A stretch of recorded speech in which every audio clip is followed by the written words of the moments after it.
Hola a todos, soy Daniel Torrubia, misionero redentorista, y voy a hablaros dentro de la asignatura de espiritualidad, el tema 8, grandes figuras de la espiritualidad redentorista.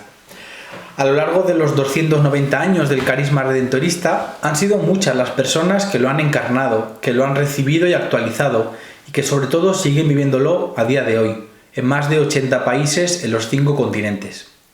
En este tema en concreto vamos a fijarnos en aquellos que han tenido una especial relevancia. Es el caso de los santos, nuestros santos redentoristas, Alfonso, Gerardo, Clemente y San Juan Nepomuceno Neumann. El primero de ellos, San Alfonso María de Ligorio. San Alfonso nació cerca de Nápoles el 27 de septiembre de 1696 y a los 16 años, siendo un caso excepcional, obtuvo el grado de doctor en ambos derechos, civil y canónico, con notas sobresalientes en todos sus estudios. Adquirió de manera natural su fe en el entorno familiar. También frecuentaba los grupos juveniles de fe, acompañados por los padres filipenses. Ya desde muy joven, Alfonso siente la llamada del compromiso con los más necesitados, acudiendo con frecuencia a visitar a los enfermos del Hospital de los Incurables. Su padre, que deseaba hacer de él un brillante político, lo hizo estudiar varios idiomas, aprender música, artes y procedimientos de la vida caballeresca. Como abogado, Alfonso obtuvo importantes triunfos. Sin embargo, el día que perdió su primer caso por estar amañado, dijo: «Mundo, te conozco, adiós, tribunales». Y desde ese momento, cuando San Alfonso abandonó todo, decidió convertirse en apóstol incansable del Señor. La tarea no fue fácil. Tuvo que enfrentarse a su padre y la familia que se oponía a tal decisión, y entrando así en un combate espiritual por seguir la llamada de Dios, que afianzaría las bases de su vocación. Al final, con 30 años de edad, logró la ordenación sacerdotal, y desde entonces se dedicó a trabajar con las gentes de los barrios más pobres de Nápoles y de otras ciudades, a quienes predicaba la palabra de Dios, y les enseñaba la profundidad de la vida devota. Debido a la intensidad del trabajo y por prescripción médica, Alfonso fue a retirarse a las montañas de Escala, en la costa amalfitana. Allí, el 9 de noviembre de 1752, fundó junto a otros sacerdotes la Congregación del Santísimo Redentor. Y siguiendo el mandato misionero de Jesús, se dedicaron a recorrer ciudades, pueblos y campos predicando el Evangelio. Por 30 años, con su equipo de misioneros, San Alfonso recorrió campos, pueblos, ciudades, provincias, permaneciendo en cada sitio 10 o 15 días, predicando, para que no quedara ningún grupo sin ser instruido y atendido espiritualmente. San Alfonso fue un escritor muy prolífico. Al morir, dejó cientos de libros con gran éxito. También escribió opúsculos y más de 2000 manuscritos. En 1762, el Papa lo nombró obispo de Santa Águeda. San Alfonso, quien no deseaba asumir el cargo, aceptó con humildad y obediencia, permaneciendo al frente de la diócesis por 13 años, donde predicó el Evangelio, formó grupos de misioneros y dio catequesis a los más pequeños y necesitados. Sus últimos años estuvieron llenos de sufrimientos y enfermedades dolorosas. El santo soportó pacientemente todos estos males, rezando siempre por la misión encargada a la congregación y por la conversión de los pecadores, y por su propia perseverancia. San Alfonso moría el 1 de agosto de 1787, a la edad de 90 años. El Papa Gregorio XVI lo declaró santo en 1839 y el Papa Pío IX lo declaró doctor de la Iglesia en 1875. ¿Cuáles son las claves de la espiritualidad de San Alfonso? Pues la espiritualidad de San Alfonso se caracteriza por su profunda devoción a Dios, su amor por la Virgen María y su enfoque en la oración como medio de unión con Dios. San Alfonso transmitió una visión de la espiritualidad que combinaba la teología, la devoción y la vida práctica. Él consideraba el amor a Dios como el principio fundamental de la vida espiritual. Creía que todo lo que hacemos debe estar motivado por el amor a Dios y que nuestro objetivo final es amar y servir a Dios en todas las circunstancias de la vida. Este amor a Dios se manifestaba en su devoción a la Virgen María, a quien consideraba como una madre espiritual y una poderosa intercesora ante Dios. El segundo de nuestros santos, San Gerardo Mayela. Gerardo nació en 1726 en Muro, una pequeña ciudad del sur de Italia, y tuvo la suerte de que su madre le enseñara desde pequeño el inmenso e ilimitado amor de Dios. Él se sentía feliz porque sabía que Dios estaba cerca de él y toda su vida tenía por lema una única consigna: hacer la voluntad de Dios. Con 12 años sintió que tenía que hacerse cargo de toda la familia al morir su padre. Se convierte en ese momento en aprendiz de sastre con uno del lugar que lo maltrata.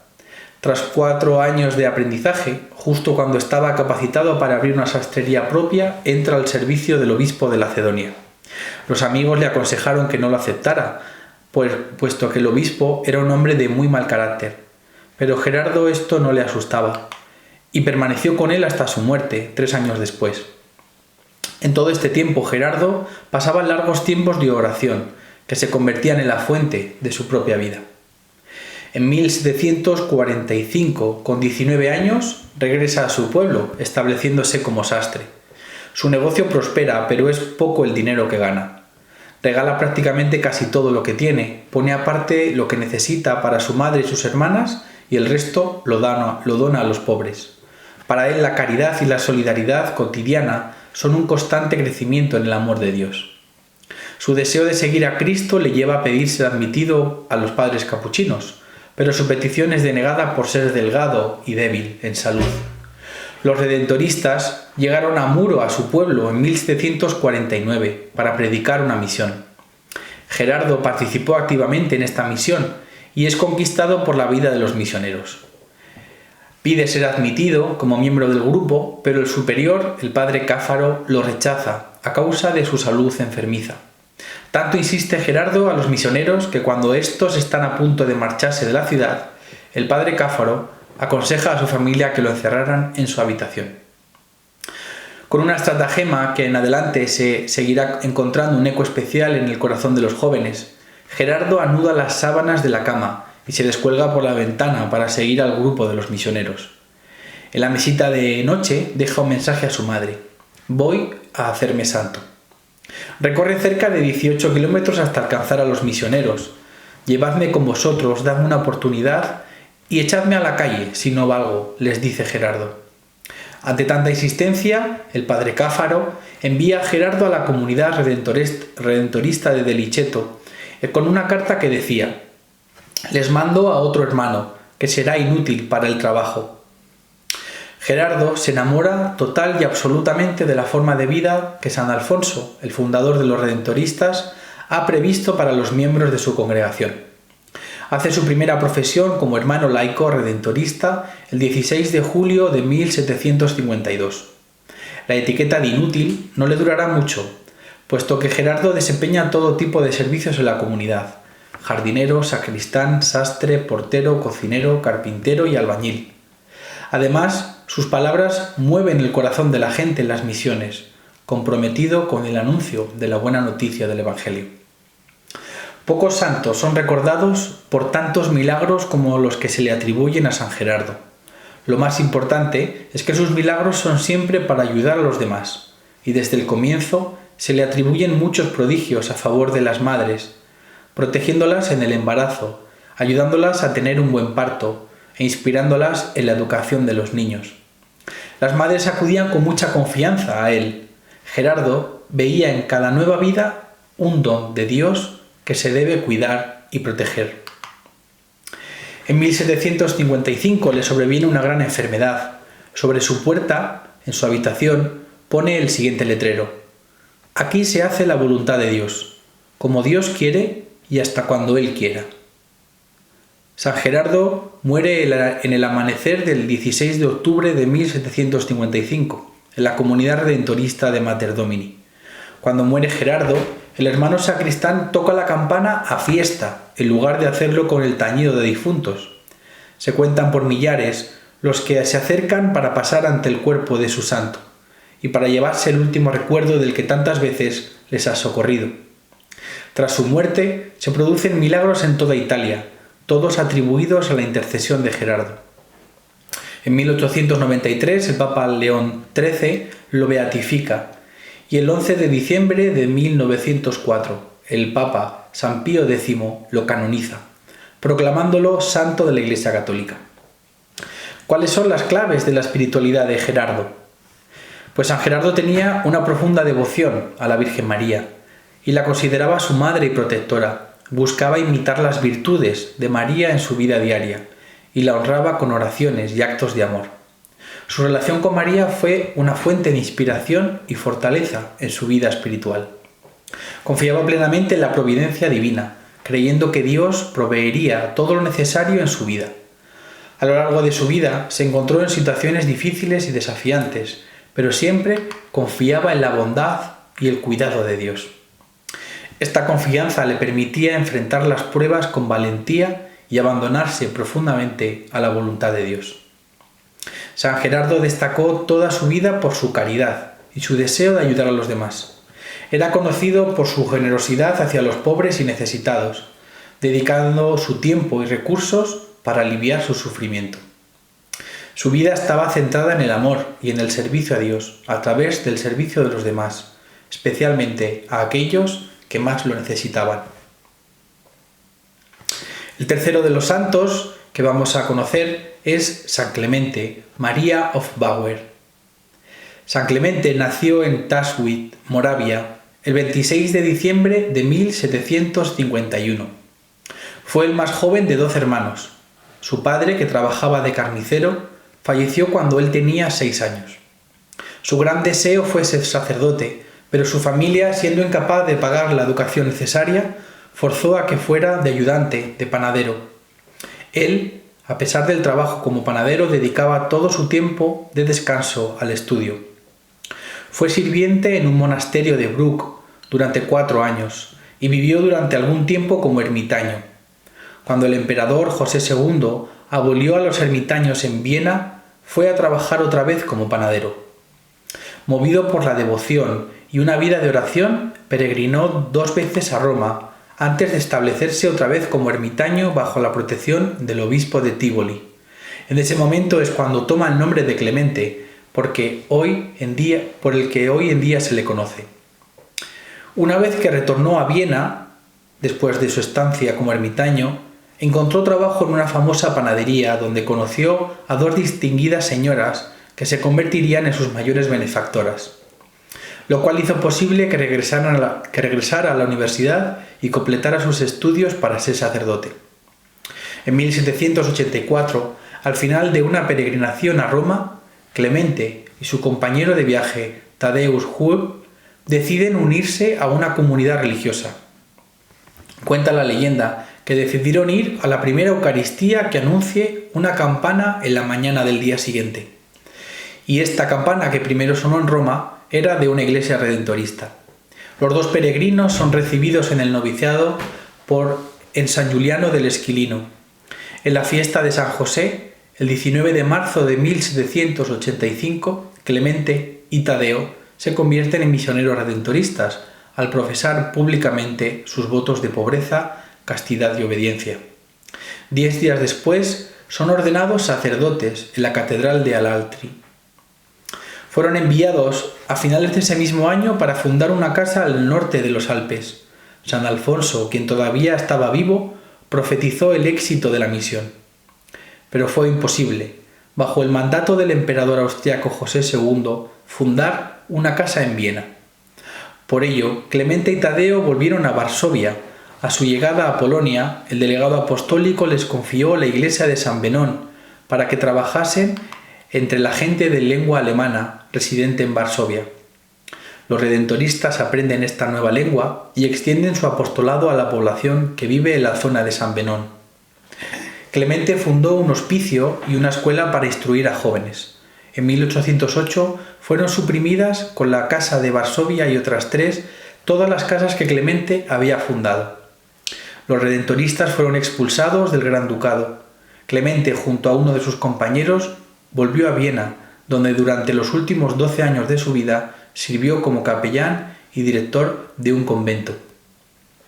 Los trabajos realizados por Clemente y sus compañeros en Viena de 1786 a 1808 fueron increíbles y supusieron un cambio para siempre en la región. Durante estos años ejerció un verdadero apostolado que se extendió hacia todas las clases sociales en la capital, incluido el emperador Francisco. A la muerte de Clemente el 15 de marzo de 1821, la congregación pudo finalmente ver reconocidas sus fundaciones y comunidades. Clemente fue beatificado por el Papa León XIII el 29 de enero de 1888, canonizado el 20 de mayo de 1909.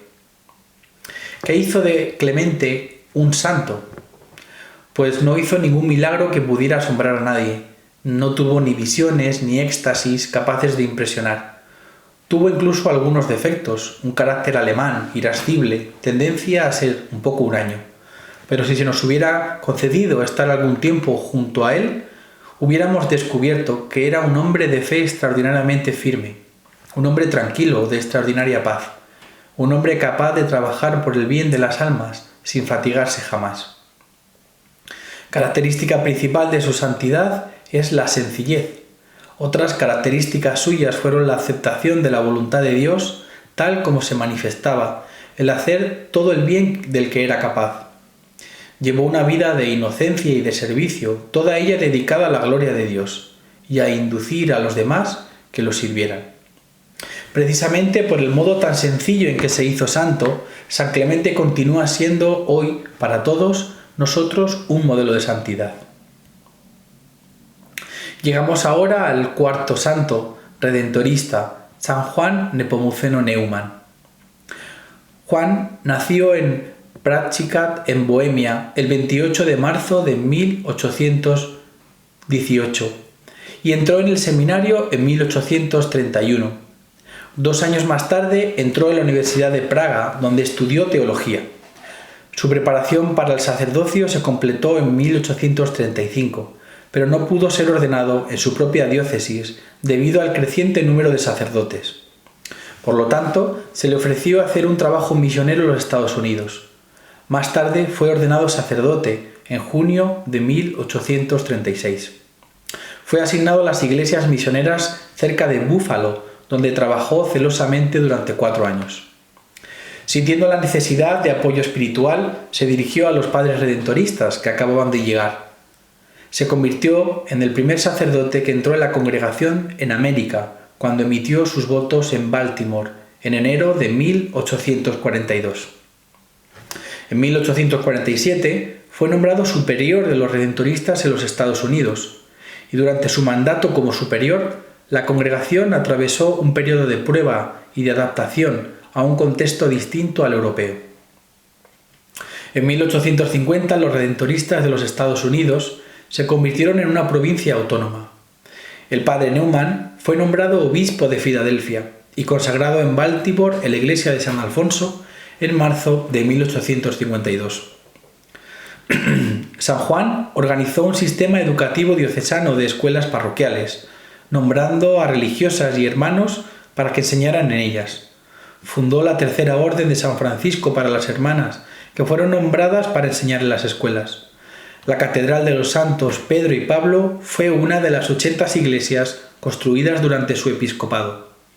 Apodado el Pequeño Obispo por su estatura, San Juan Neumann no era ni fuerte ni tenía una salud saludable, pero en su corta vida se mantuvo al día con sus deberes pastorales, mientras publicaba numerosos artículos y era autor de 2 catecismos. El 5 de enero de 1860 murió y fue enterrado en la iglesia de San Pedro Apóstol de Filadelfia. Fue beatificado por el Papa Pablo VI el 13 de octubre de 1963 y canonizado el 19 de junio de 1977. San Juan tenía una profunda devoción a la Eucaristía. Pasaba largas horas en adoración ante el Santísimo y celebraba la misa con fervor y reverencia. Su amor por la presencia real de Cristo en la Eucaristía fue una fuente de fortaleza espiritual y de inspiración en su vida y ministerio. También era un devoto ferviente de la Virgen María, le tenía una gran confianza y recurrió a su intercesión en todas las circunstancias de su vida. Rezaba el rosario diariamente y promovía la devoción mariana entre los fieles. Consideraba a María como su madre y guía espiritual. Se puede decir que la oración fue el centro de la vida de San Juan Neumann. Buscaba constantemente la comunión con Dios a través de la oración personal y comunitaria. Pasaba largos periodos de tiempo en adoración y meditación buscando la voluntad de Dios y fortaleciendo su relación con Él. San Juan destacó también por su humildad y sencillez. A pesar de sus dones y talentos, nunca buscó el reconocimiento o los honores. Siempre se consideró a sí mismo como un siervo de Dios y de los demás. Su humildad le permitió ser cercano y accesible a las personas, especialmente a los más necesitados. Tuvo un corazón lleno de caridad y dedicó su vida al servicio de los demás. Fue conocido por su atención a los pobres, los enfermos y los necesitados. Fundó escuelas, orfanatos y hospitales para ayudar a los más desfavorecidos. Su servicio a los demás reflejaba su amor por Cristo y su compromiso con el Evangelio. A lo largo de su vida, San Juan Neumann enfrentó numerosos desafíos y dificultades. Sin embargo, nunca perdió la confianza en Dios, ni abandonó su misión. Él mantuvo una actitud de perseverancia y confianza en medio de las pruebas, confiando en la providencia divina y buscando siempre la voluntad de Dios. Esto ha sido el resumen de los 4 santos redentoristas, pero también tenemos que nombrar a los beatos, por ejemplo el beato Gennaro María Sarnelli, compañero de San Alfonso, compañero de los primeros momentos que funda la congregación, el beato Pedro Donders, apóstol de los leprosos en el Surinam, el beato Francisco Javier Selos, modelo de sencillez y de entrega en la misión con inmigrantes en los Estados Unidos, el beato Gaspar Stangasinger, que destacó por su forma de vivir en la vida ordinaria, su encuentro con Cristo, siendo formador. Y junto a ellos, la congregación cuenta con la intercesión de los beatos mártires de Ucrania, de Cuenca y de Madrid, cuya beatificación celebramos el pasado mes de octubre del año 2022.